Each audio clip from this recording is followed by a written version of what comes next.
Saudações a vocês que me acompanham neste canal, sejam bem-vindos ao PL MMA 54.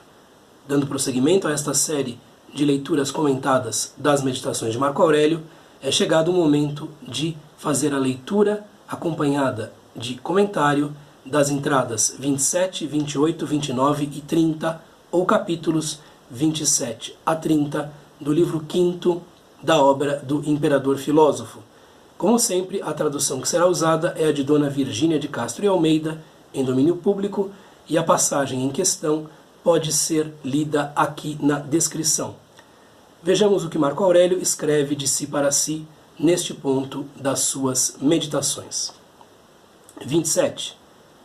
Viver com os deuses. Vive com os deuses aquele que lhes mostra constantemente uma alma satisfeita com a sua sorte, e que obedece ao gênio que Júpiter deu a cada um como chefe e guia, e é emanação dele próprio. Esse gênio é a nossa inteligência e a nossa razão. Aqui mais uma vez vemos uma meditação de Marco Aurélio com um tom quase religioso, se não propriamente religioso, e que diz que o indivíduo, aquele que é piedoso, aquele que quer se encontrar em uma sintonia com a natureza ou o universo, deve conviver com os deuses, deve se sentar à mesa, digamos assim, com eles. E, mais uma vez, vemos a importância do termo daimon, o gênio interior, que aqui é equiparado e igualado à nossa inteligência e a nossa razão. Nous kai logos. O nous, a inteligência, e a razão é que são esse gênio, esse daimon, essa entidade emanada do próprio Zeus. Zeus é todo o universo, é a natureza também, e que nos permite, portanto, a convivência entre todos nós e também nos permite tirar da vida o que ela tem de melhor a dar. Viver com os deuses, né? Sutzen theois, isto é, conviver com os deuses, viver com os deuses. Vive com os deuses aquele que lhes mostra constantemente uma alma satisfeita com a sua sorte, aquela disposição de espírito tipicamente estoica, de aceitação do destino, da sorte, do quinhão que o universo nos deu, e que obedece ao daimon, ao gênio que Júpiter ou Zeus deu a cada um como chefe e guia, e é a emanação dele próprio. Isto é, o daimon é uma emanação do próprio Zeus, do próprio universo, se quiserem. Então, nós participamos da vida divina, por assim dizer, quando fazemos o melhor uso desse daimon, que, como nós vamos ficar sabendo, esse gênio, esse daimon, é a nossa inteligência e a nossa razão. O nosso nous e o logos, ambos centelhas do fogo universal que permeia tudo quanto existe, ambos centelhas ou partículas divinas comunicadas a cada um dos seres humanos. 28. Esta é interessante. Encolerizas-te contra quem cheira a bodum? Encolerizas-te contra quem tem mau hálito? Que lhe há de ele fazer? Tem aquela boca e aqueles sovacos, e não pode deixar de exalar semelhante cheiro. Mas, dizem, este homem é dotado de razão e pode, esforçando-se, compreender por que peca ou por que erra. O termo é muito pesado aqui para uma meditação de Marco Aurélio, né? Boa resposta, aquela voz interior de Marco Aurélio, aqui novamente fala. Boa resposta, também tu tens uma razão, provoca pela tua boa disposição a sua. Demonstra-lhe, recorda-lhe a verdade, se te escutar, emendar-se-á. E não é preciso cólera. Não procedas como trágico ou cortesão. É interessante ver que Marco Aurélio se debruçava, fazendo uso dos princípios estoicos, mesmo sobre coisas bastante prosaicas, comezinhas. Aqui ele está refletindo acerca de uma reação que se supõe mais ou menos espontânea, que ele teve contra alguém que cheirava mal. Então, encolerizas-te contra quem cheira a bodum, contra quem não cheira bem? Encolerizas-te contra quem tem mau hálito? É possível encontrarmos essas pessoas por aí, né? É sempre desejável que não sejamos essas pessoas. E a tolerância tem de ser exercitada neste caso. Temos de praticar a tolerância, temos de, enfim, em nome da boa convivência, aceitar estas características não muito agradáveis nos indivíduos. Que lhe há de ele fazer? O que esta pessoa vai fazer com isso? Tem aquela boca e tem aqueles sovacos. Tem uma boca da qual sai o mau cheiro e sovacos, axilas, das quais sai mau cheiro também. E não pode deixar de exalar semelhante cheiro. E no caso de algumas pessoas, se trata de um traço genético. Por mais cuidados que tomem, acabam sempre cheirando mal. É evidente que ajustes na alimentação, na higiene, podem amenizar o problema. Mas em alguns casos, essas pessoas são assim por nascença. Mas dizem, este homem é dotado de razão e pode, esforçando-se, compreender porque erra, porque peca. É possível emendá-lo, é possível corrigi-lo, é possível fazer esse indivíduo ter uma higiene pessoal melhor.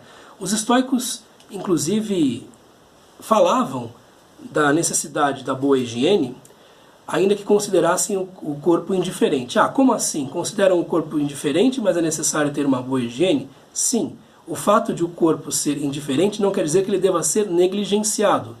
Até mesmo porque a negligência para com o próprio corpo retira poderes do indivíduo, retira o poder do indivíduo agir bem e retira o poder de um indivíduo agir bem socialmente falando. Para o bom desempenho das nossas funções sociais, para o bom desempenho dos nossos papéis assumidos diante dos outros, é necessário que sejamos pessoas apresentáveis, não pessoas extremamente mal cuidadas e nem pessoas cuidadas ao excesso. Há uma moderação que deve ser exercitada aí. Ter uma boa aparência, fazer uma boa higiene, não feder, né?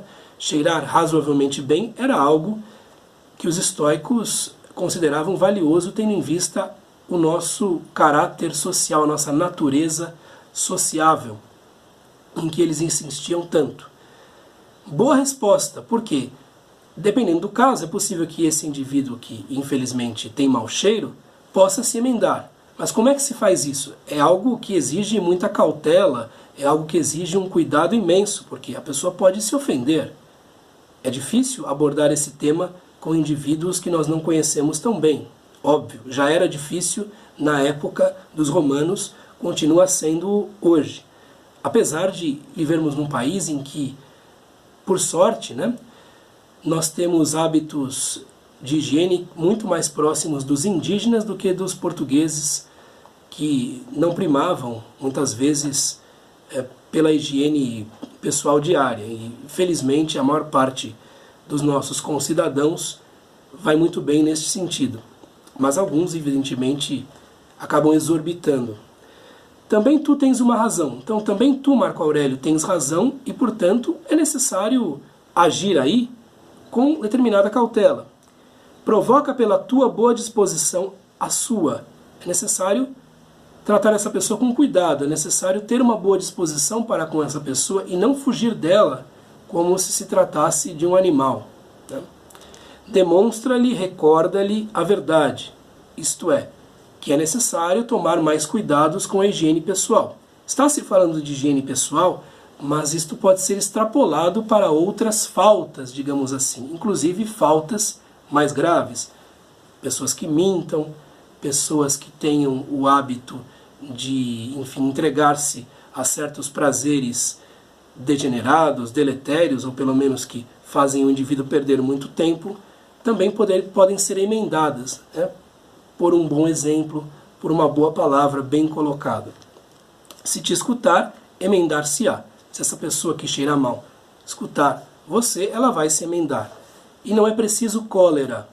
Os estoicos não viam nenhuma vantagem na ira. Os estoicos não viam a necessidade de encolerizar-se contra nada, porque isso era, na verdade, segundo a visão deles, um tipo de impiedade. Era uma paixão altamente impiedosa, no sentido de que ia contra a ideia de que a pessoa está satisfeita com aquilo que lhe vem do exterior. O sábio estoico, que é um ideal praticamente inatingível, não se encoleriza, não se ira nunca. Então não é necessário para aquele que não é sábio, mas que pretende dar alguns passos nessa direção, acostumar-se à ideia de que a ira é algo bom, é algo que, em certos casos, resolve o problema. Para os estoicos, a ira é sempre injustificável. Não procedas como trágico ou como cortesã, né? É o tragoeidos e porne. Não seja um indivíduo exagerado, como alguém que trabalha numa produção teatral, alguém evidentemente expansivo demais, nem como uma cortesã, uma prostituta que aceita qualquer coisa, porque é o trabalho dela aceitar qualquer coisa, dizer sim para praticamente todas as loucuras dos seus clientes. Então, diante deste indivíduo que erra, deste indivíduo que acaba não tendo um bom aspecto social, é possível, sim, com cuidado, fazendo uso da prudência, uma virtude importante, procurar uma emenda a essa pessoa, procurar corrigir essa pessoa, mas não devemos nos guiar pelos extremos, nem reagir de maneira espetaculosa diante desse indivíduo, como acontecia nas tragédias, nem agir de uma maneira estranhamente submissa, o caso aqui da cortesã ou prostituta. Vejam que Marco Aurélio não tem papas na língua, não? 29.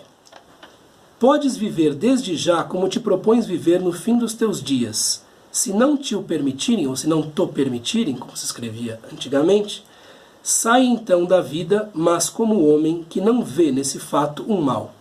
Aqui há fumo, vou-me embora. Parece-te isto um caso grave?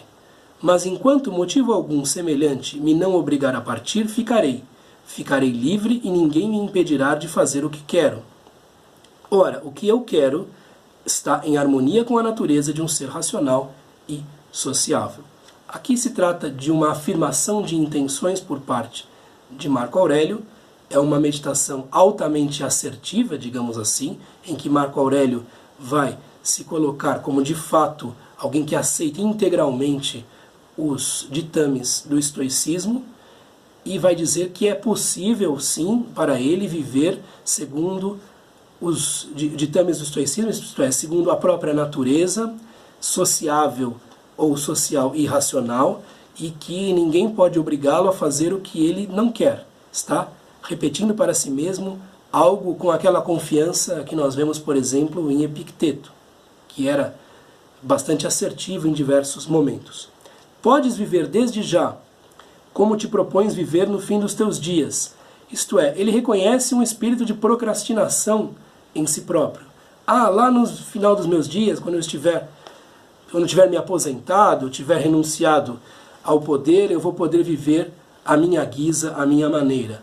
Não, desde já, hic et nunc, aqui e agora é possível viver bem, é possível ser feliz, é possível gozar uma tranquilidade superior, desde que ele se esforce por isso. Se não te o permitirem, se não for possível, porque esses compromissos feitos de si para si, às vezes dependem das circunstâncias exteriores. Se não te o permitirem, sai então da vida, mas como homem que não vê nesse fato um mal. Aqui nós temos aquela defesa do suicídio como alternativa possível. Eu sei que é um dos traços menos interessantes do estoicismo, mais talvez tétricos do estoicismo, e eu percebo isso porque os vídeos em que se trata de temas assim são os que têm a menor quantidade de likes, porque de fato isto nos soa muito mal.